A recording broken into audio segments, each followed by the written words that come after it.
The only way on earth to influence other people is to talk about what they want and show them how to get it.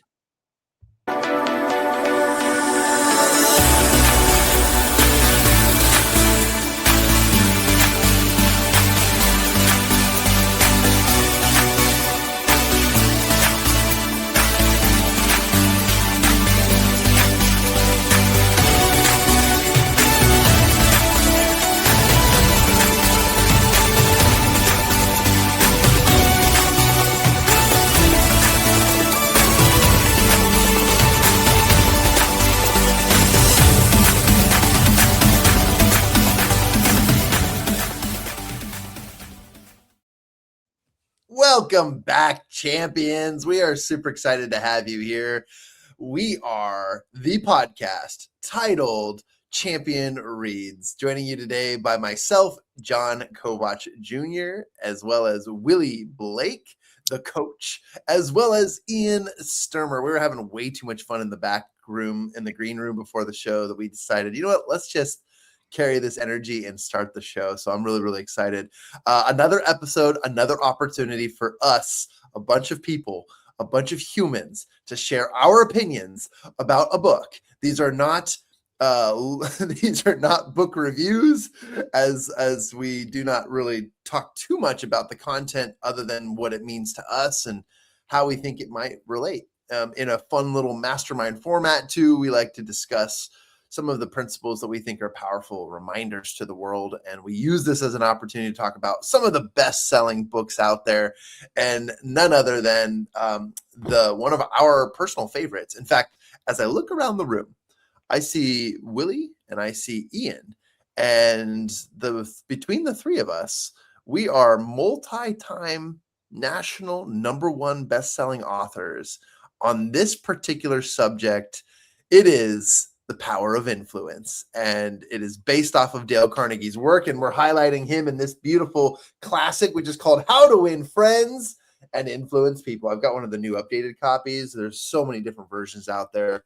Amazing. But super excited to kick things off. Once again, Champion Reads is brought to you by Champion Circle, where we follow through on our commitments with ourselves. We help people through accountability, and we also coach them to accomplish their goals at accelerated rates. But let's kick things off, guys. Really excited to dive into this book. I think this is part 2 of How to Win Friends and Influence People. By the way, Dale Carnegie, legendary. Just such a classic in the world of personal growth, self-development, and so many things. And last time we kind of talked about authentic communication and a few other principles that lead into what we're going to talk about today. But I'm really, really excited to dive in. So, guys, one of the things I want to kick today off with is in the second part of this book, he talks about 6 ways to make people like you. Let me just ask the general question. How do you make people like you? Oh, yes. We should pay attention. For me, best way to make people like you is to care about them. If you don't genuinely care about them, they're not going to like you. Amen. That's it right there. And this is the Champion Reads. We're glad you showed up. Another one, add humor, man, especially if when in the business world and networking events and all the stuff that goes on. Us as entrepreneurs know we are task oriented, making sure we are out there making the money, selling the products, doing the services, everything that goes along with it. We forget to have fun. We forget to have a little humor. So adding those little tidbits of humor, whether it's just a quick joke in a conversation, or literally you plan an event where you can go to do a ropes course or laser tag or Nerf gun fight or something to add a little fun, increases your, as I know the word's going to come up several times today, your likability factor. I love that. In fact, it's interesting. When we all used to live in the same state, one thing that we did, and it was a sad excuse to really invite people to my birthday, because every adult hates a birthday party, but if it's their own, it's not a bad idea. And so on September 28th every year, I would rent out the American Ninja Warrior course in what is it? American Fork, Utah, I think. And I would bring a big tub of Nerf guns, and I would invite as many people as we could. And the best turnout we had, I think we had 15 or 20 people show up, and we used the American Ninja Warrior course, and we turned into a Nerf war. We were there for hours. It was so fun. Just having fun is great. Yeah, I'd love that. Creating opportunities to just be a kid, be enjoyable. But you know what's funny? In the green room, we were just talking, and Ian, you brought up something that was so funny, and I was like, oh, what a brilliant way to be genuinely interested in people, make people like you, generate a sense of humor from the beginning. And it was to introduce yourself as, hi, my name's Ian. And what did you say, Ian? It was, Yeah, hi, I'm Ian. The Q is silent. the Q is silent. Yes. Yeah. That got me thinking, like, hi, my name's Jon. Yes. The X is silent. And just say something random like that, make people think, but also be like, oh, you're interesting. And already you're off on an interesting foot, which makes people more likely to remember you. But you're right, Ian, or Willie, you're right about, likability. Making people like you is an interesting thing. We actually innately, without even being taught these principles, we kind of start to learn this, whether fast or slow, as children and throughout adolescence and then into adulthood. We're constantly learning how to make us how to make other people like us, because it is caveman mentality to be stronger as a unit. If we don't have unit, we are a loner, and our survival is reliant on it. You see that twist there? It's kind of interesting. Any other thoughts you guys have about making people like you? That with people liking you, there's two sides of it, right? There's the part of you want people to like you, because when you're likable, well, then you can use leverage for what you're doing, and it just makes it a lot easier to be in the world where you just get to hang out with a bunch of friends. But there's also the other side of you don't need to care what other people think about you, and that's not what we're talking about today. We're not talking about you not being self-aware or have self-esteem because of what other people think. We're talking about the first one of how do you get other people to where when you walk into a room, that first 7 seconds that they look at you, that they interact with you, that they're like, man, this is somebody who I want to hang out with. Ooh. I think nowadays they're calling that aura, right? They're that person's. You gotta be on fleek with your aura. What were you gonna add, Ian? Sorry. I was going to say just another idea. You have to like the other person. If you go into a room, you meet somebody, and you immediately think of something you like about them. Like, oh, Willie, love that beard. Jon, love the hair. Ian, yeah, we can work with that somehow. But if you like somebody, they pick up on it. We give off signals. If you go in and you just don't like somebody, they can tell that. And I think we've all been in that situation where somebody might not like something about us, and the whole conversation is awkward. I'm thinking back to the dating, which is a long time ago for all of us, but you go in there and you meet a girl and you kind of like her. She can tell that, usually hopefully not a creepy way, but in a good positive way. And if she kind of likes you, you pick out, there's a chemistry. But as you get older and mature and you meet more people out there, you can recognize there is a chemistry of people you just like. So look for something to like about them, and then they're more likely to like you in return. Yeah, it's so easy. Not just like. Yeah, it's so easy to pick things out that you like about other people, right? If you're not, you might want to look in the mirror and figure out what you like about yourself first, because that's a great place to start. And that actually, that mirror exercise is a really powerful one. And yeah, I know people are already rolling their eyes in the audience saying John's going off on his manifestation woo-woo stuff. But let me tell you this.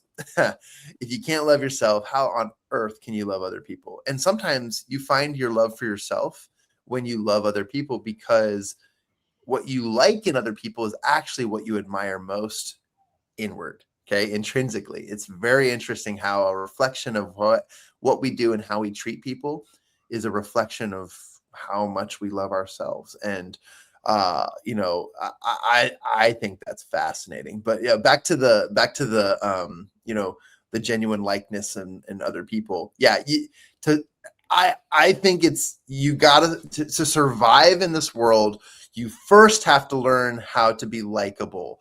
I can guarantee you, if you read the memoir and the biography of Steve Jobs, he had to be someone who was likable, approachable, and had his own little nerdy crew of tech geeks who all coded together.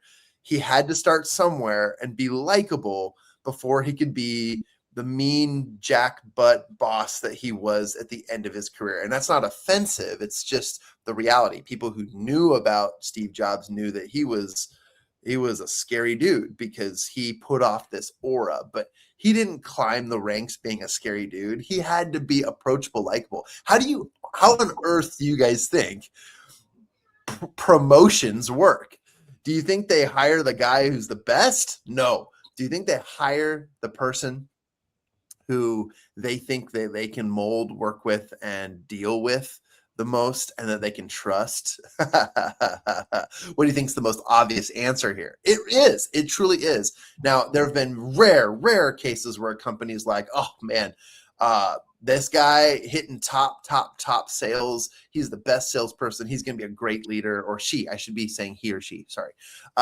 Any one of them are the best. They should be in the leadership position. And they quickly find out that that is not a good case, because even though a good salesperson is not a great leader, there's a lot to work on and a lot to work with. And they oftentimes fold or make mistakes or backtrack, or they end up having to fall on the sword that they created because of the issue, and that is trusting production results as a result of good quality leadership. So interesting stuff there, guys. I think this is such a fun topic. Willie, I think I cut you off earlier. What were you going to add or share? No, you didn't cut me off at all. It's another word that we haven't used yet, but definitely goes into this, is charisma. How is your charisma? It's a book that was recommended to me by somebody called The Charisma Myth. And off the top of my head, I'm not too sure who the author is, but it's still it's a really great book, because when a lot of people think about charisma, they think about people who are extroverted, who is out there, who can walk into a room and just have that Bill Clinton smile and that accent and just be magnetizing the room. But that's not it. That's not the entirety of it. Every person has their own level and own ability of charisma. When it comes to, thank you. Olivia Fox Cabane is the author of The Charisma Myth. But each of us have different charisma. Some people, it is that extrovert, go out there and just throw the energy. But for others, kind of like Elon Musk, if you see the early day Elon Musk, where he's hair receding line when he was first starting, didn't have much charisma. But the one who's there today, Elon doesn't have many of his words flowing so nicely, and he's not super energetic, very just monotone and mellow. But he's embraced his side of what charisma is. And inside the book, it goes into a bunch of different things. And I wish I could remember all of them, and I'd bring them all up here. But highly recommend. Great book, The Charisma Myth, to go to as we were talking about how to win friends and influence people. Because charisma, every person has it, but there's 6 different ways that you can be charismatic. And instead of trying to be the performer or to be the intellectual one, you learn to be yours. And so we each have like our own, there's the basic level of what charisma can be. And then even deeper, we just embrace the one that works well for us and that other people will see as charismatic. I love that. And that fits into, as you started out, the word genuine. You've got to be genuine about yourself. If you're a shy, quiet person, don't try to be the loud life of the party person, because it comes off wrong. Be yourself and allow yourself to say magnify yourself. If you want to be a little bit, be more of yourself. I've got a friend I grew up with, super quiet, shy, but she had this magnetism about her by being this quiet, shy person that was there. When she spoke up, we all listened because she just had that side. She was comfortable being the quiet, shy person.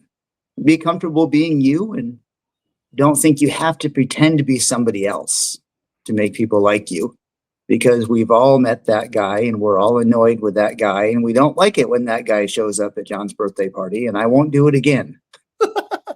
And John shows up by himself at his birthday party. I do. I'm joking. John, we love you. there have been times, hey, we just read Never Eat Alone. Just kidding. You bring up a great point, and I love this twist of conversation. For those of you listening, before the show, we get together and we put together a list of points that we want to, touch on, cover, or get to.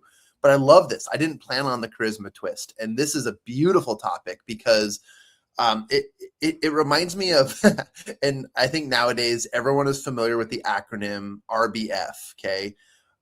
For those of you who don't know, and I'm not going to swear on the air, so I'm going to call it the resting butter face. Okay. But butter is implied for something else. An RBF is a resting mad face. It doesn't mean you're likable, approachable.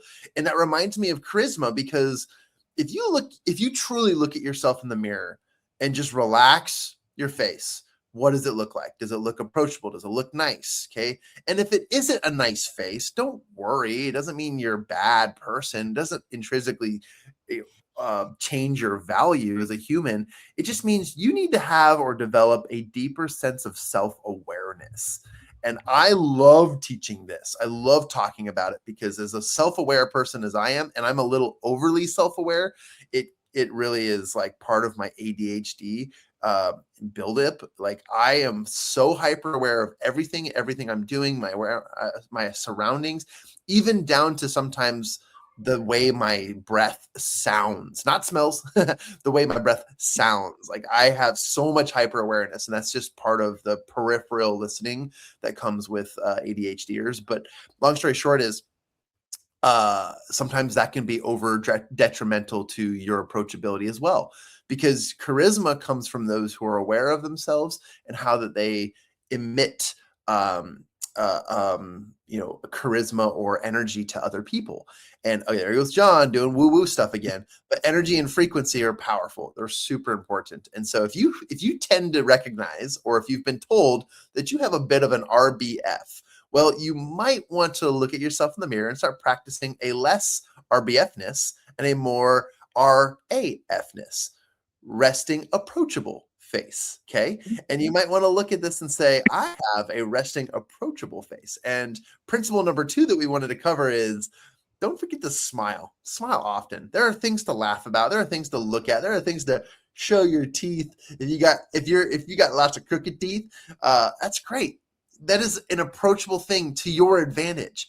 If you have an accent, you have an approachable advantage. If you have a mole on your face, you have an approachable advantage. If you're like me and you have a unibrow, yes, I've admitted it on the air, but you shave it, and you shave it a little bit off to the left. One eyebrow is longer than the other, so that you guys can't know my crooked, deviated septum, broken twice nose.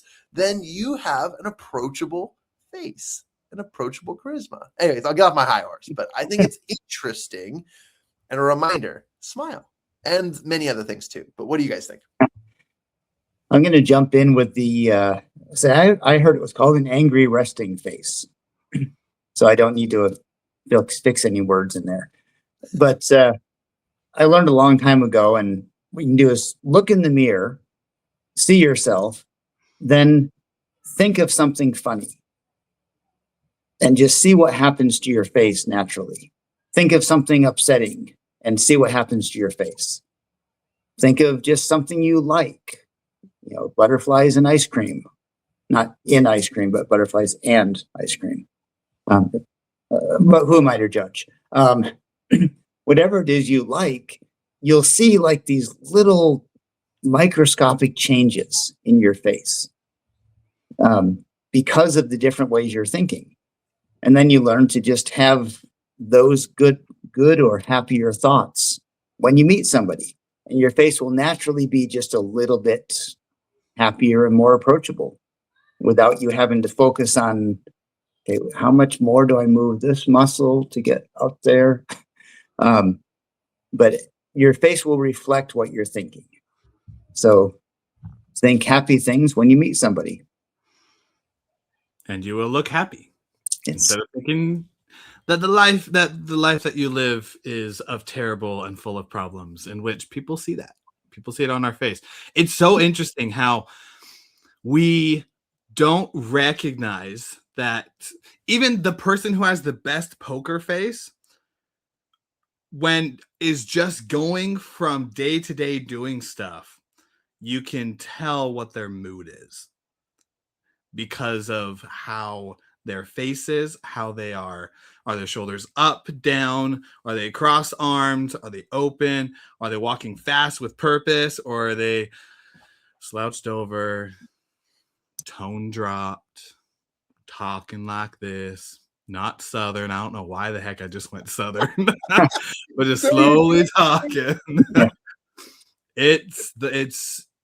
We don't know. So I love the example of going to the mirror.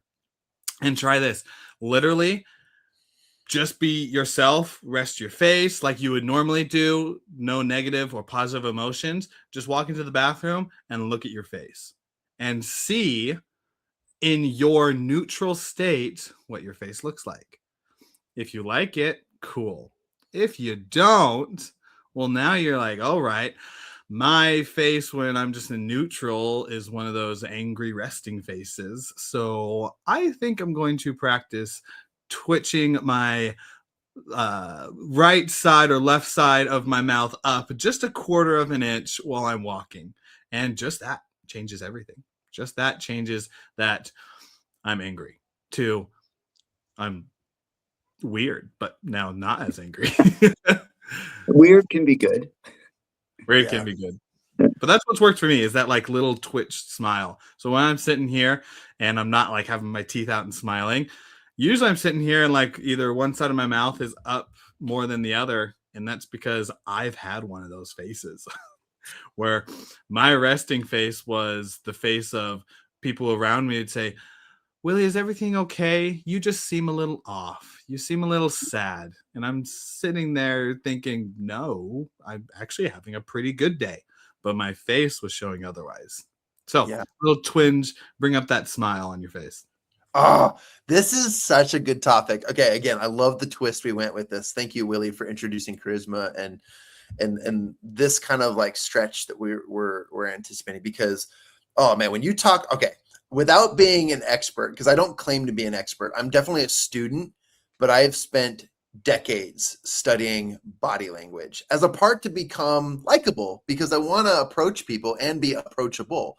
So body language is a huge thing because we truly do, without noticing or having self-awareness, we do wear our emotions and our thoughts on our sleeves or through our body language. And you brought it up, Willie, like folding our arms, our face, our eyes, our eyebrows, our face, our mouth pursed, or our lips pursed, like things we do is so powerful in how people view us. And the truth of it is you might think you're hiding it because it's all in here, but truly you are not. We can tell. And I got to tell you something. One of the most, like, you guys want to learn an advanced move, like this is what the elite connectors do. And the only reason why I say this is because I've read a lot of books on it, not because I'm an expert in it. So here we go. I'm relaying information from a bunch of other books. Yes. is when you notice people who are emitting these types of bad, angry body language, they put off a don't approach me invisible sign, right? But do you know what they're actually emitting? Is an invitation. These are the exact people who can truly make a difference, or you can make a difference in their lives if you approach them. We oftentimes are magnetized and attracted to the ones with great energy, the people who are bubbly and fun and just like throwing out this great positivity and huge smiles. That charisma is attractive. But if you're willing or looking to make a really good impression, is that when people seem to be going through it, or seem to be down, or seem to having an off day, or you can tell they're in a stupor of thought that might be not so enjoyable or self-conscious or something of that matter, you can tell. And that's the exact moment when you can approach them, be genuine, smile, ask them their name, look for opportunities to connect with them in a positive way, because that personal war that they're having on the inside just wants to be heard, wants to be seen, wants to be noticed, right? They want to be part without actually feeling like they're part. And that's a cool, like, elite move, is when you do notice people, that's the time to surprise them.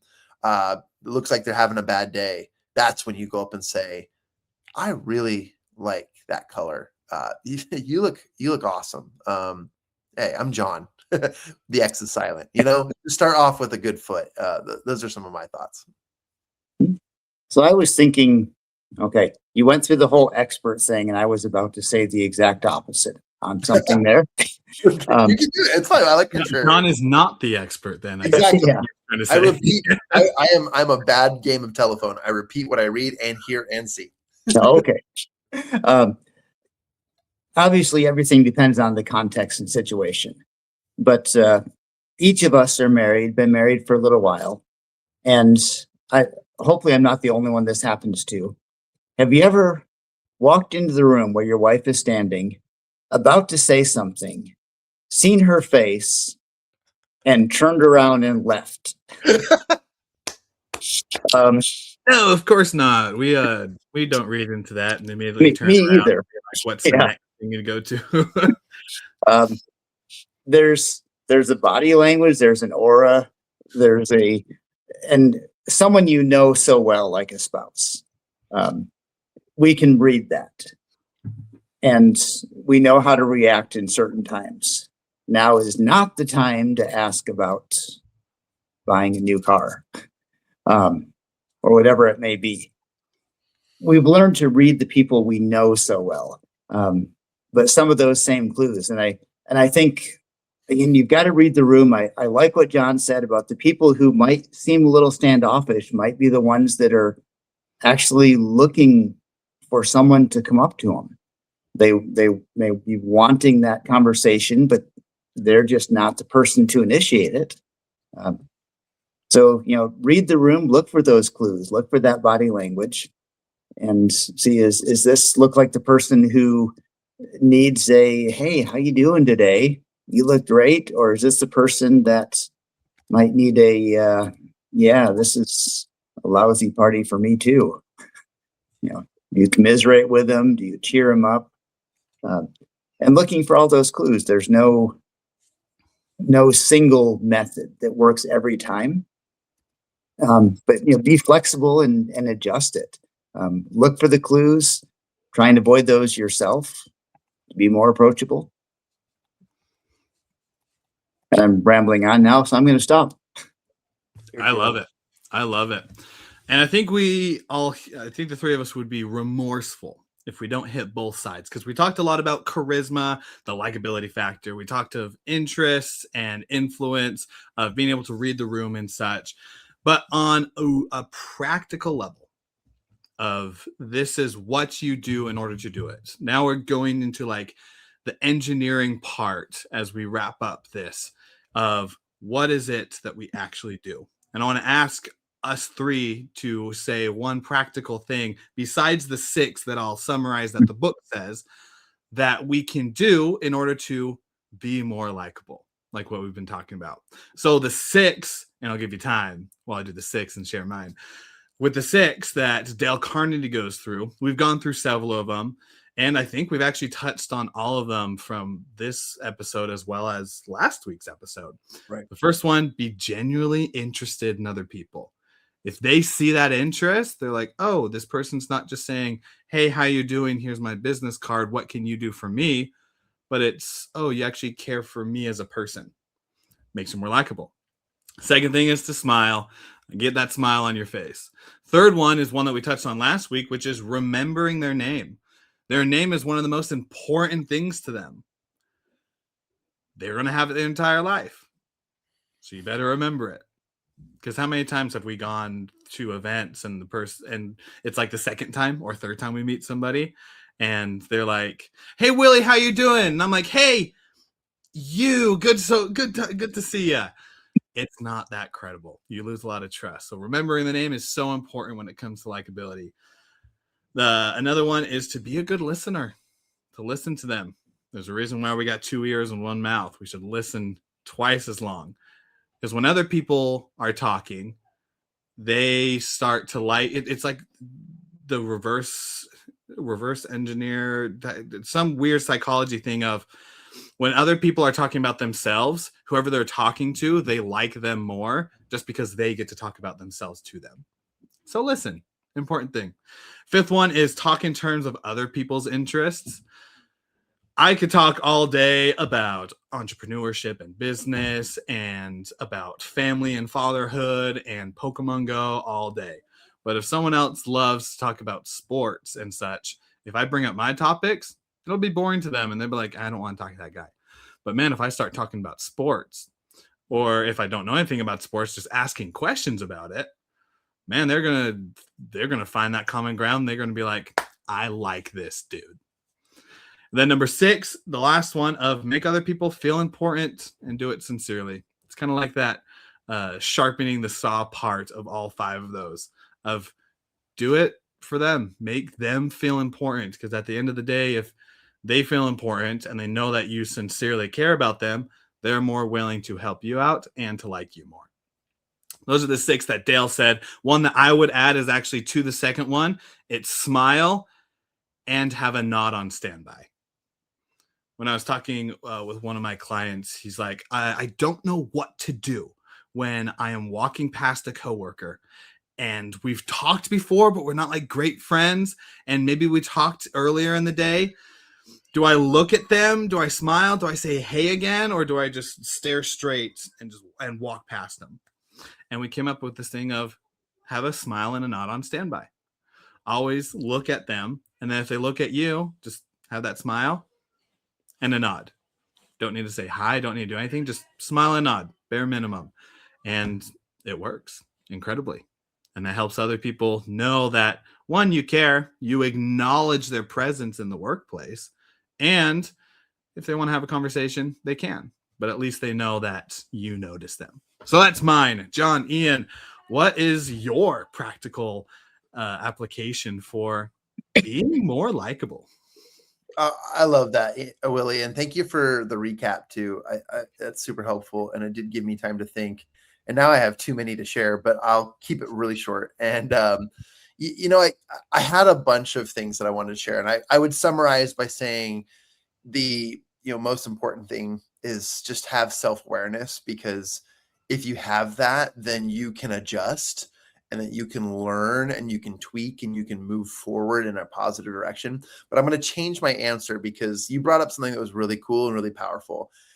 As humans, some of our innate capabilities of communication aren't just words. They aren't just like attitude and charisma, but how precious is it that we as humans get to have moments where we lock eyes with other people and literally get to stare into their eyes, not stare as in like gaze or, fall in love, but like, how amazing is it that we get to look other people in the eye? So much can be said in just a split second of contact. and eye contact is powerful. So not that I'm encouraging you to go all googly eyed, wide-eyed and contact a bunch of people and look them in the eye. That's also threatening behavior. But I would say practice the art of making great eye contact as a follow-up to what Willie said with the smile and have a nod ready. Like, I love that principle, but really good eye contact is such a valuable currency these days. And it's such an incredible moment. We have precious capabilities of locking eyes with people and making it special, non-threatening, inviting. A smile goes a long way. It really does make people feel either welcomed, happy, and seen, or makes them self-conscious. And when you do it the right way, it makes other people smile back. And that's a powerful move. Love that. And I'll finish up with, again, practice in front of the mirror. If you feel there's issues with it, practice in a safe place, because this is something that you have to naturally do. If you're focusing on, I need to maintain eye contact, or let me use their name. Okay, Willie. So Willie, how are you doing today? Willie, what did you do this morning, Willie? It's too easy if you're not practicing, if you're too concerned about it, to be a little bit over the top and unnatural, and that's going to throw people off. It's kind of like cologne. A little bit of cologne can really enhance the situation, the people you're around. Too much cologne, even though it's the exact same smell, no one wants to be around you. You've got to be able to naturally move into these things and not overinflate them, thinking that I have to do this. I have to smile, and then suddenly you're just standing there smiling and people are wondering what you did wrong. Well said. Well freaking said. And with that, wraps up this episode of Champion Reads. If you find inspiration in this episode, go ahead and subscribe to the podcast. You can find us on your favorite podcasting platform, as well as you can go to our website, mychampionscircle.com, where you'll be able to find the links to our podcast, links to our socials, and everything else going in the Champion Circle universe. Until next time, continue to be the champions of your lives. Continue to find ways to have other people like you. And always remember that people like people who make them feel good, not people who treat every conversation like a TEDx talk. We'll see you on the next episode of Champion Reads.